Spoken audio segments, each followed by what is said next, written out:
मेरी जवान बेटी रात को जल्दी ही कमरे में घुसकर दरवाज़ा अंदर से बंद कर लेती थी।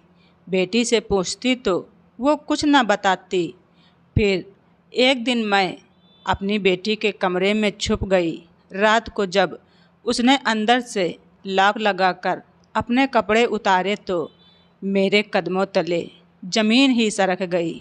वो तो सच्चाई जानने के लिए मैं रात के अंधेरे में अनामिका के कमरे में छुप गई। मेरी बेटी अनामिका किसी गुलाब की कली की तरह खिल रही थी कि अचानक ही वो मुरझाने लगी थी। अनामिका जवानी की सीढ़ियाँ चढ़ रही थी और ऐसे में कोई भी माँ अपनी औलाद को लेकर बहुत ज़्यादा फ़िक्रमंद रहती है। और जब मैंने अनामिका का इस कदर बदला हुआ रवैया महसूस किया तो सच्चाई जानने के लिए मुझे जो सही लगा वो मैंने किया। मुझे अनामिका के कमरे में छुपे हुए कुछ ही देर हुई थी कि जब अनामिका ने कमरे का दरवाज़ा बंद किया और अंदर से लॉक लगाने के बाद अपने कपड़े उतार दिए। उसके बाद अनामिका ने अपना मोबाइल फ़ोन उठाया और मैंने जो देखा उसे देखकर मेरी तो जान ही निकल गई। मेरी जवान बेटी की हालत दिन ब दिन अजीब होती जा रही थी। ऐसा लगता था जैसे उसे किसी की नज़र लग गई हो। हर वक्त हंसने बोलने वाली मेरी अनामिका बिल्कुल ही खामोश हो गई थी। मुझे समझ नहीं आ रहा था कि अनामिका को आखिर हुआ क्या है जो वो ना बात करती है और ना ही ढंग से मेरे किसी बात का जवाब देती है। पहले मैंने सोचा कि क्यों ना उसे किसी डॉक्टर को दिखा दूं, लेकिन फिर अचानक मुझे एहसास हुआ कि वो बात नहीं है जो मैं समझ रही हूँ। बात कुछ और ही है। और जिस रात सच्चाई खुलकर मेरे सामने आई मेरी जान ही निकल गई। मुझे तो अंदाज़ा ही नहीं था कि मेरी बेटी अनामिका कब इतनी बड़ी हो गई कि वो मुझसे बात छुपाने लगी। अनामिका में अचानक ही बहुत बदलाव आया था। अनामिका रात को जल्दी अपने कमरे में सोने के लिए चली जाती है और ख़ुद को कमरे में बंद कर लेती है, जबकि पहले वो कमरे का दरवाज़ा थोड़ा सा खोलकर ही सोया करती थी। हमारे घर में मेरे और उसके अलावा था ही कौन। हाँ, कुछ दिन पहले मैंने ऊपर वाले फ्लोर के कमरे में एक किराएदार ज़रूर रखा था, क्योंकि हमारा खर्चा मुश्किल से चल रहा था। वो एक बहुत अच्छा और नेक लड़का था और उसका आना जाना भी हमारे दरवाजे से था, क्योंकि घर में एक ही रास्ता था। लेकिन मुझे बहुत अच्छा लगा, इसलिए मुझे कभी उससे कोई शिकायत नहीं हुई। वो मुझे आंटी कहकर बुलाता था और अनामिका को अपनी छोटी बहन ही समझता था। लेकिन पिछले कुछ दिनों से अनामिका को लेकर मैं बहुत ज़्यादा परेशान हो चुकी थी। वो इस कदर बुझी बुझी सी थी कि मुझे समझ नहीं आता था कि उसे क्या हो गया है। पहले तो मैं जैसे ही फैक्ट्री से काम करके वापस आती वो मेरे आगे बैठकर अपने दिन भर की पूरी दास्तां बताती। मेरे पीछे घर में जो भी कुछ हुआ होता तो अनामिका मुझे उसकी खबर ज़रूर देती। अनामिका का कोई दोस्त भी नहीं था। उसके लिए जो कुछ भी थी वो मैं उसकी माँ थी। लेकिन अब मैं जब भी घर आती तो अनामिका का व्यवहार कुछ अलग सा लगता और खाना खाने के बाद वो जल्दी ही अपने कमरे में जाकर दरवाज़ा बंद करके सो जाती। उसके चेहरे पर मुझे अजीब सा डर महसूस होने लगा था। अनामिका के पापा के इस दुनिया से चले जाने के बाद मैंने अनामिका को अपनी पलकों पर बिठा कर रखा था और उसे कभी किसी चीज़ की कमी नहीं होने दी थी।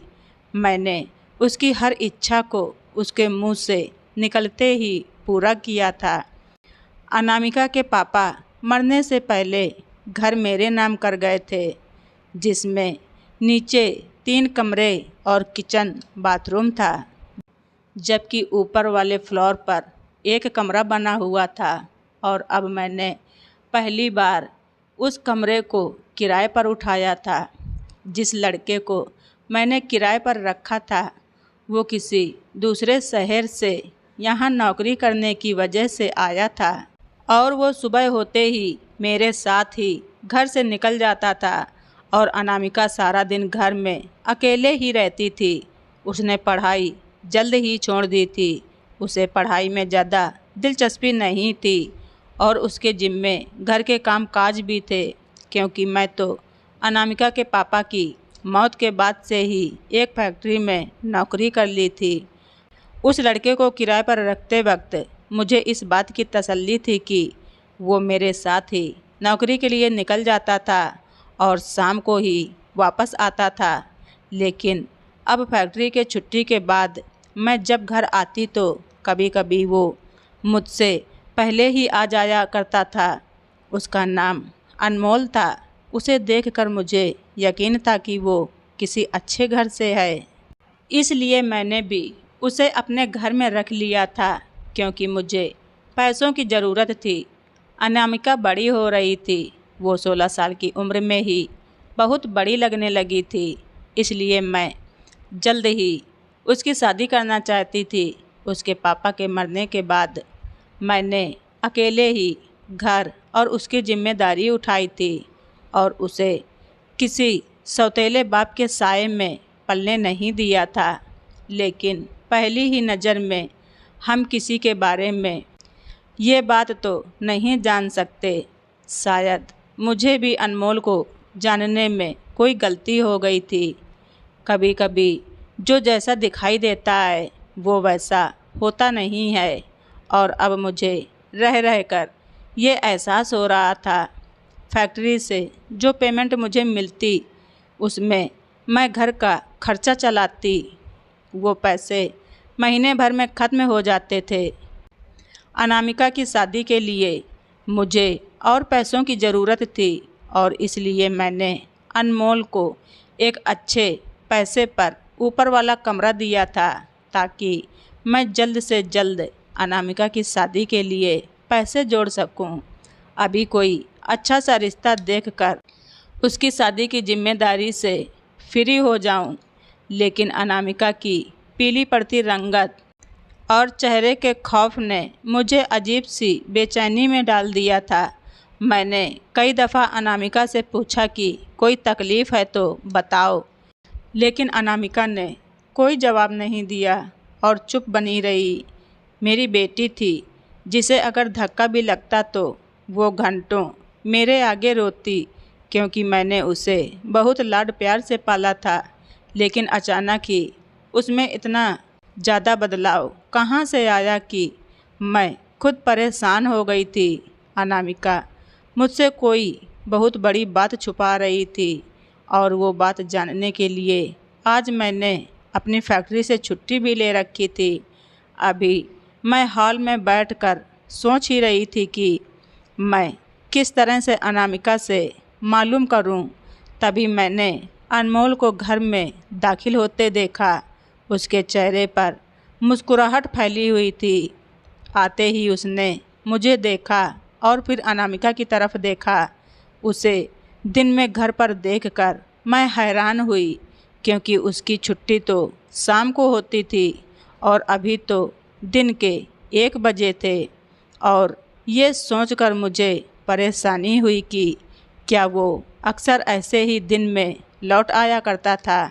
अनमोल मेरे साथ बैठ गया और उसे देखकर अनामिका जल्दी से किचन में चली गई। लेकिन अनमोल की नज़रें उसी को तलाश रही थीं और वो मुझसे बात करते हुए बार बार किचन के दरवाजे की तरफ देख रहा था। मैंने अनमोल से पूछा कि नौकरी कैसी चल रही है। तब उसने बताया कि वो नौकरी की तलाश में है और जल्द ही उसे दूसरी नौकरी मिल जाएगी। उसकी बात सुनकर मैं चौंक उठी, क्योंकि वो तो एक बड़ी कंपनी में नौकरी करता था। फिर वो नौकरी की तलाश क्यों कर रहा है?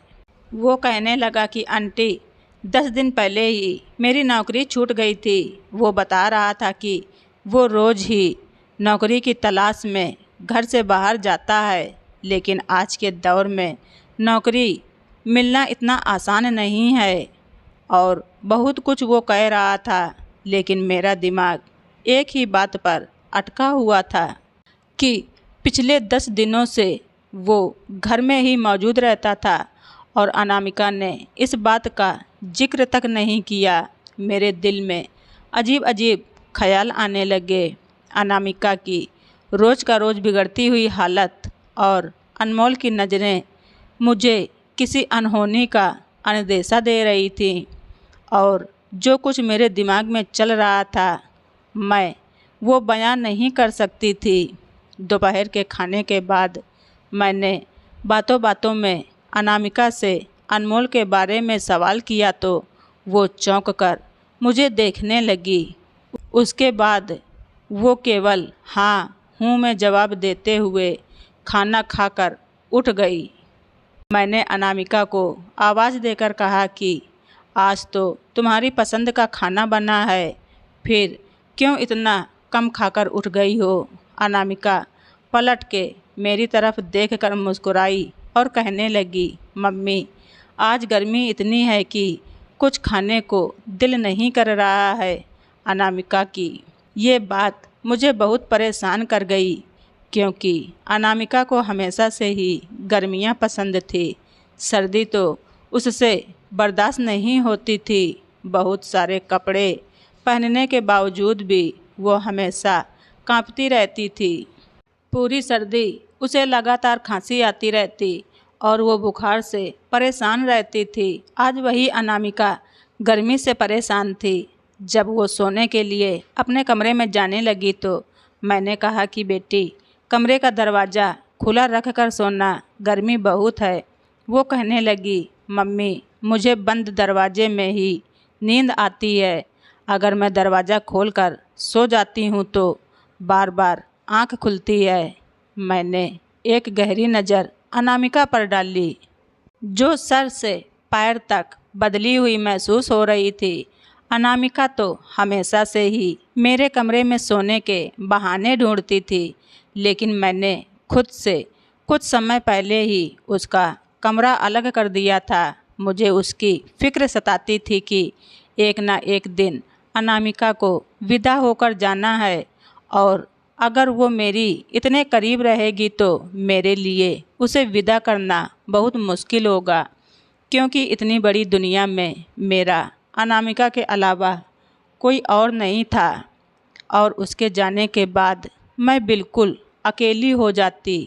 मेरी बेटी बड़ी हो रही थी, और बेटी जब बड़ी हो जाए तो अक्सर माएँ फ़िक्रमंद हो जाती हैं, और कुछ ऐसा ही हाल मेरा भी था। न जाने क्यों सुबह से मुझे अनमोल का होना खटक रहा था। रात के खाने के बाद मैंने अपनी बेटी को ज़बरदस्ती अपने साथ लेकर बैठ गई कि चलो आज हम दोनों माँ बेटी कुछ देर बातें कर लेंगे। कि इतने में अनमोल सीढ़ियाँ उतरकर नीचे चला आया। शायद वो कहीं बाहर जा रहा था, लेकिन हम दोनों को देखकर हमारे पास ही आ गया था। मुझे उसका इस तरह से हमारे पास बैठना आज मुझे चिढ़ लगा रहा था, जबकि अक्सर ही हम दोनों बैठकर बातें किया करते थे। जैसे ही वो हमारे पास आकर बैठा तो मैं चुप हो गई। मैं अकेले में अनामिका के साथ कुछ समय गुजारना चाहती थी, ताकि अनामिका से इस बदलाव की वजह जान सकूं, लेकिन अनमोल की मौजूदगी में मैं उससे कुछ नहीं पूछ सकती थी। कुछ ही देर में मैंने अनमोल से कहा कि बेटा आप भी जाकर आराम करो, रात बहुत हो गई है। हम दोनों भी सोने के लिए लेटने वाले हैं। जबकि मेरा इरादा सोने का नहीं था, लेकिन अनमोल को भेजने के लिए मैंने झूठ का सहारा लिया। अनमोल शायद मेरा मतलब समझ गया था, इसलिए वो चुपचाप से उठकर चला गया। मैंने आज तक उसको बहुत अच्छा और नेक ही पाया था, लेकिन शैतान कब किसको बदल दे इंसान को क्या पता था। थोड़ी ही देर में अनामिका भी अपने कमरे में जाकर दरवाज़ा बंद करके सो गई, लेकिन मेरी नींद उड़ चुकी थी। मुझे अनमोल की नज़रें कुछ अजीब उलझन में डाल रही थीं। उसका अनामिका से बात करने की कोशिश करना, बहाने से उसे देखना और दिन में मेरा घर में ना होना, मुझे सब कुछ अजीब लग रहा था। और सबसे बढ़कर अनामिका का बदलता हुआ रवैया। रात मैंने करवटें बदल बदल कर गुजार दी और जब सुबह उठी तो अनामिका का चेहरा फिर से वैसे ही बुझा हुआ था। ऐसा लग रहा था जैसे वो रात भर सोती ही नहीं। मैं फैक्ट्री से इतनी ज़्यादा छुट्टी नहीं कर सकती थी, इसलिए मजबूरन मुझे अनामिका को घर पर छोड़कर जाना पड़ा। लेकिन सारा दिन मेरा ध्यान उसी में लगा रहा और मैं अपना काम भी सही तरह से न कर पाई। बहुत मुश्किल से मैं जैसे तैसे अपना आधा दिन गुजारा, लेकिन अनामिका को लेकर मेरे दिमाग में अजीब से ख्याल आ रहे थे। इसलिए मैंने आधे टाइम से छुट्टी ली और घर वापस आ गई। घर के दरवाजे की चाबी मेरे पास हमेशा रहती थी। मैंने सोचा कि अनामिका काम में लगी होगी, इसलिए खुद दरवाज़ा खोलकर अंदर आ गई। लेकिन ये देखकर मैं हैरान हो गई कि अनमोल अनामिका के पास खड़ा कुछ बातें करने में लगा था। उन दोनों को एक साथ देखकर मेरे तन बदन में आग लग गई। मुझे पक्का यकीन हो गया कि अनमोल और अनामिका मिलकर कुछ ऐसा कर रहे हैं जिसकी वजह से अनामिका के चेहरे का रंग फीका पड़ गया था। अनामिका की खूबसूरत जवानी और हुस्न देखकर अनमोल ने उसके साथ कुछ ऐसा वैसा ना कर दिया हो। ये ख्याल आते ही मेरे अंदर बेचैनी की लहर दौड़ गई। मैंने दिल में इरादा कर लिया था कि मैं अनमोल को फ़ौरन ही चलता कर दूंगी और अब कोई नया किराएदार नहीं रखूंगी। अपनी बेटी की खामोशी के पीछे यकीनन कोई बहुत बड़ी बात छुपी हुई थी और अब मुझे इस वजह को भी जानना था। और मुझे अंदाज़ा था कि ये वजह कहीं ना कहीं अनमोल से ही है, क्योंकि अनमोल के इस घर में आने से पहले अनामिका एक आम जिंदगी गुजार रही थी। वो यहाँ से वहाँ उछल कूद करती और हंसती बोलती मुस्कुराती रहती थी। जैसे ही अनामिका अपने कमरे में सोने के लिए जाने लगी तो मैंने उससे कहा कि मैं सोने के लिए अपने कमरे में जा रही हूँ। अनामिका, तुम एक बार घर के दरवाजे को अच्छी तरह से चेक करके आओ। और मैं खुद भागकर उसके कमरे में जाकर छुप गई। अनामिका शायद ये समझ रही थी कि मैं अपने कमरे में चली गई हूँ, इसलिए वो अपने में दाखिल हुई और उसने तुरंत ही दरवाजे को अंदर से लॉक कर लिया। मुझे समझ नहीं आ रहा था कि घर में सिर्फ हम दोनों माँ बेटी ही मौजूद हैं। ऐसे में उसे कमरे का दरवाज़ा लॉक करने की क्या ज़रूरत आ गई। उसके बाद जैसे ही उसने कपड़े उतारे तो मेरी जान ही निकल गई, क्योंकि न जाने अनामिका कपड़े क्यों उतार रही थी। कहीं अनमोल कमरे में तो नहीं है। मुझे लग रहा था कि मेरी जवान बेटी किसी गलत चक्कर में तो नहीं पड़ गई है और मेरी गैर मौजूदगी में उसने कुछ ऐसा कर दिया है जिससे मुझे शर्मिंदगी का सामना करना पड़े। मैंने जल्दी से सारे कमरे में नज़र दौड़ाई, लेकिन मुझे कोई नज़र नहीं आया। अनामिका ने अपने पलंग पर पड़ा हुआ मोबाइल फ़ोन उठाया तो मुझे लगा कि मेरे कदमों तले से ज़मीन निकल जाएगी, लेकिन अनामिका ने अपने फ़ोन की टॉर्च जलाया। कमरे में अंधेरा था और वो शायद कमरे की बत्ती नहीं जलाना चाहती थी। उसके बाद अनामिका ने मोबाइल की टॉर्च की रोशनी में अपनी अलमारी से एक डिबिया निकाल ली और उसमें भरी क्रीम अपने बदन पर लगाने लगी। बहुत गौर करने पर मैंने देखा कि उसके बदन पर जगह जगह छोटे छोटे सुर्ख छत्ते बने हुए थे, जिन पर वो धीरे धीरे क्रीम लगा रही थी। अंधेरे की वजह से मुझे बिल्कुल साफ साफ तो नहीं दिखाई दे रहा था, लेकिन मैं जान गई थी कि अनामिका को कोई बीमारी हुई है और अनामिका को शायद इन छत्तों से बड़ी तकलीफ़ हो रही थी, क्योंकि क्रीम लगाते हुए उसकी आंखों से आंसू बह रहे थे। उसकी तकलीफ़ देखकर मैं तड़प उठी। अनामिका न जाने मुझसे कब से ये बात छुपा रही थी और न जाने उसे कौन सी बीमारी हो गई थी, जिसकी वजह से वो इस कदर तकलीफ़ में थी। मैं जो अनमोल को लेकर गलतफहमी का शिकार हो चुकी थी। मैंने एक दफ़ा बिना सोचे कि शायद अनामिका को कोई तकलीफ़ हो, मैं अचानक ही पर्दे के पीछे से अनामिका के सामने आई तो वो मुझे देखते ही परेशान हो गई और अपने कपड़े पहनने लगी। मैंने उसका हाथ पकड़कर रोक लिया और कहा कि मुझे दिखाओ, ये तुम्हें क्या हो रहा है। मैं एकदम से ही रोने लगी। वो कहने लगी, मम्मी, मैं आपको ये बात बताना नहीं चाहती थी, लेकिन कुछ दिनों से मैं इस बीमारी से परेशान हूँ। मेरे पूरे बदन में बहुत तकलीफ़ है और जगह जगह सुर्ख रंग के छत्ते बन गए हैं। पहले मैंने सोचा था कि आपको बता दूं, लेकिन फिर मुझे समझ आया कि आप मेरी बीमारी को लेकर बहुत ज़्यादा परेशान हो जाएंगी। हमारे पास तो इतने पैसे भी नहीं हैं कि हम किसी अच्छे डॉक्टर को दिखा सकें।